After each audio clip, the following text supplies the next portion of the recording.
J'ai fait marketing et gestion commerciale. Je voulais être dans une entreprise où j'allais exercer mon domaine. J'ai décidé d'aller dans le privé. J'ai été recrutée 4 mois sans salaire. C'est à partir de là que j'ai démissionné et je suis venue créer mon entreprise.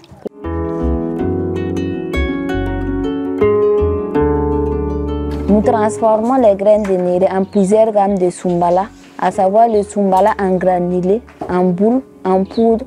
Et il y a une nouvelle gamme qu'on vient d'ajouter sur le marché l'année passée, qui est le Soumbala sans odeur. On peut l'utiliser pour faire la crudité, on peut l'utiliser pour faire des gâteaux, tout ce qui est fast-food avec. C'est très délicieux.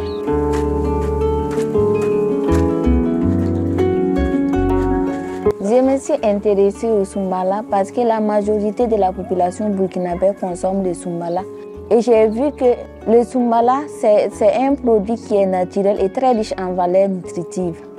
Donc, je me suis dit pourquoi ne pas améliorer, augmenter la qualité et permettre à tout le monde de consommer sans gêne. Il y a des gens qui ne consommaient pas le Soumbala pour des raisons de goût. Ils se disaient que l'odeur les dérangeait. Donc, on a innové pour les permettre de consommer facilement le Soumbala sans que ça ne les dérange. La particularité, c'est que nos produits sont naturels et très riches en valeurs nutritives. On n'utilise aucun produit chimique et les conditions d'hygiène sont respectées. Nous sommes en phase de certification avec la BNOR pour nos produits.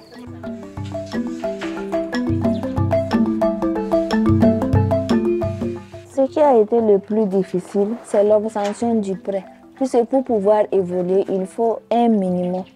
Sans ça, c'est compliqué. Et comme on n'a pas de garantie, on n'a rien. En tant que jeune, on n'a ni de parcelles, ni de motos de valeur qui peut nous permettre d'avoir un prêt un peu conséquent.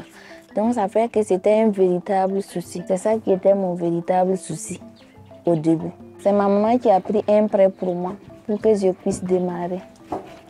Je n'avais pas de fonds de garantie pour pouvoir avoir un prêt. Donc, du coup, elle m'a épaulée. Je suis fière d'elle. Il y a ses camarades qui ont cessé l'étude et ils sont là en train de tourner en disant qu'il n'y a pas de travail, mais ils ne veulent pas faire d'autres choses. Comme elle a décidé de se lancer dans l'entrepreneuriat, ça va.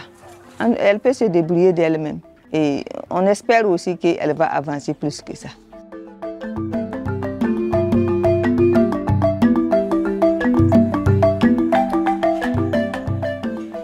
Si c'était à reprendre, j'allais faire la production du Soumbala, mais j'allais commencer plus tôt qu'en 2017. J'allais peut-être commencer à partir de 2013, par exemple, à produire le Soumbala parce que c'est un produit qui est rentable.